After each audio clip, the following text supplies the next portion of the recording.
வணக்கம். நம்ம வீடுகள்ல தின வர சில பிரச்சனைகளுக்கு நம்ம பாட்டிங்க யூஸ் பண்ண ரொம்ப சிம்பிளான ஆனா ரொம்பவே பவர்ஃபுல்லான சில டிப்ஸ பத்தி தான் இந்த பதிவுல பார்க்க போறோம். நம்ம எல்லாருக்குமே இந்த மாதிரி சின்ன சின்ன விஷயங்கள் டெய்லி ஒரு டென்ஷனை கொடுக்கும் இல்லையா? பூரி சுடும்போது எண்ணெயெல்லாம் கருத்து போறது, கஷ்டப்பட்டு வாங்கின காய்கறிங்க சீக்கிரமே வாடி போறது, இல்லனா அவசரத்துக்கு கத்தரிக்கோல் மொக்கையா இருக்கிறது. இதுக்கெல்லாம் ஒரு ஈஸியான வழி இருந்தா எப்படி இருக்கும்னு யோசிச்சிருக்கீங்களா? கவலையே வேணாம். இந்த எல்லா பிரச்சனைக்கும் ரொம்ப ரொம்ப சிம்பிளான தீர்வு இருக்கு. வாங்க, அந்த சூப்பரான ரகசியங்கள் எல்லாம் ஒன்னொன்னா பார்க்கலாம். சரி, முதல்ல நம்ம கிச்சனுக்குள்ள போலாம். இங்க சில ஸ்மார்ட்டான டிப்ஸ் இருக்கு.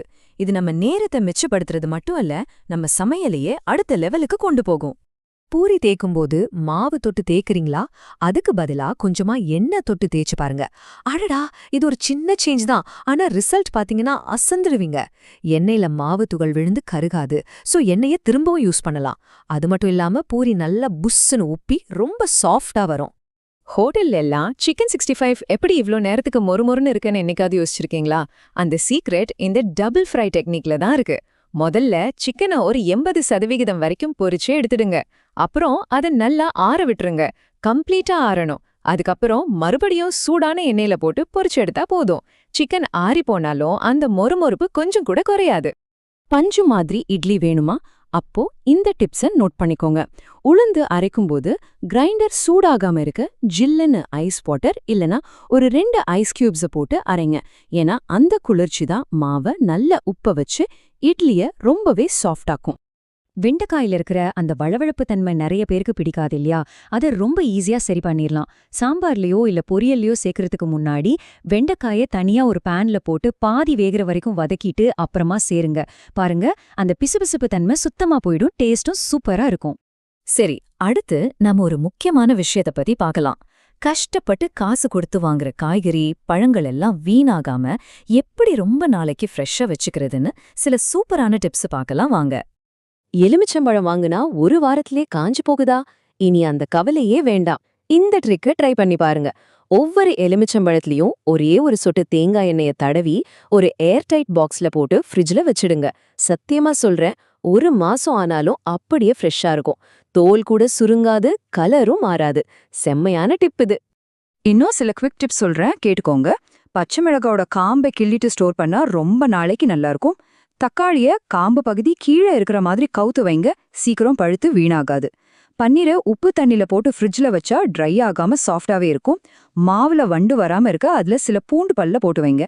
அப்பளம் நமத்து போகாம இருக்க அதோட டப்பாவுல 2 கிராம்பு போட்டா போதும். சரி, சமையல் வேலை முடிஞ்சத. இப்ப நம்ம கிளீனிங் வேலையை எப்படி ஈஸியா வேகமா முடிக்கிறதுன்னு சில சூப்பர் டிப்ஸை பார்க்கலாம். மீன் வறுத்ததுக்கு அப்புறம் இல்ல சிக்கன் பொரிச்சதுக்கு அப்புறம் அந்த பாத்திரத்துல இருக்கிற எண்ணெய் பிசுக்க தேய்க்கிறது ரொம்ப கஷ்டமா இருக்கா? இனிமே கவலைப்படாதீங்க.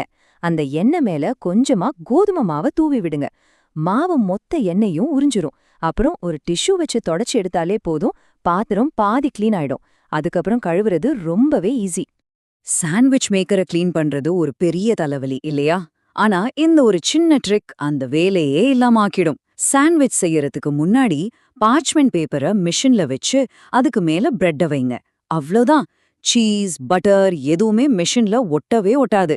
உங்க சாண்ட்விச் மேக்கர் எப்பவும் புதுசு மாதிரியே பளபளன்னு இருக்கும். பூஜை சாமான்கள் எல்லாம் கருத்து போச்சா? கையெல்லாம் வலிக்க வலிக்க தேக்க வேண்டாம். ஒரு பாத்திரத்துல வெதுவெதுப்பான தண்ணி, கொஞ்சம் சிட்ரிக் ஆசிட், அப்புறம் உப்பு, இது எல்லாத்தையும் கலந்து அதுல பூஜை சாமான்களை ஒரு 1/2 மணி நேரம் ஊற வைங்க. அப்புறம் எடுத்து லேசா தேய்ச்சா போதும், புதுசு மாதிரி பளீச்சுன்னு மின்னிடும். கடைசியா, அட இப்படியெல்லாம் கூட பண்ணலாமான்னு நம்மள ஆச்சரியப்பட வைக்கிற ஆனா டெய்லி லைஃப்க்கு ரொம்பவே யூஸ்ஃபுல்லா இருக்கிற சில ஹேக்ஸ வேகமா பார்க்கலாம் வாங்க. கத்திரிக்கோல் மொக்கையா இருக்கா? ஒரு அலுமினியம் ஃபாயில எடுத்து அதை கட் பண்ணுங்க, ஷார்ப்பாயிடும். மிக்ஸி மூடி லூஸா இருந்தா அந்த கேஸ்கெட்டை சுத்தி ஒரு ரப்பர் பேண்ட் போட்டு பாருங்க, டைட்டா பிடிச்சுக்கும். சாவி அடிக்கடி தொலைக்கிறீங்களா? ஒரு பெரிய சேஃப்டி பின்ன கீச்செயின் மாதிரி யூஸ் பண்ணுங்க, ஈஸியா இருக்கும். எழுதும்போது அழிக்க எரேசர் இல்லையா? பென்சில் முனையில ஒரு ரப்பர் பேண்டை நல்ல டைட்டா சுத்துனா அதுவே எரேசர் மாதிரி வேலை செய்யும். மருந்து பாட்டில இருக்கிற எக்ஸ்பைரி டேட் அழிஞ்சு போகுதா? அது மேல ஒரு சின்ன செலோ டேப்பை ஒட்டிடுங்க, அழியவே அழியாது. இப்ப நாம பார்த்த இந்த டிப்ஸ் எல்லாமே ஒன்னதான் சொல்லுது. நம்ம நேரத்தை சேமிக்கணும், தேவையில்லாததை வீணாக்க கூடாது, ஸ்மார்ட்டா சமைக்கணும், நம்ம வாழ்க்கைய இன்னும் கொஞ்சம் ஈஸியா வாழணும். பாருங்க, இந்த மாதிரி சின்ன சின்ன மாற்றங்கள் நம்ம வாழ்க்கையில ஒரு பெரிய பாசிட்டிவ் இம்பாக்ட உருவாக்கும். சரி, இப்போ உங்ககிட்ட ஒரு கேள்வி. நாம இன்னைக்கு பார்த்த இந்த சூப்பரான டிப்ஸ்ல எதை நீங்க முதல்ல உங்க வீட்ல ட்ரை பண்ண போறீங்க? இந்த டிப்ஸ் எல்லாம் உங்க டெய்லி லைஃப இன்னும் கொஞ்சம் ஈஸியாக்கும்னு நான் நம்புறேன். இந்த பதிவை பார்த்ததுக்கு ரொம்ப நன்றி.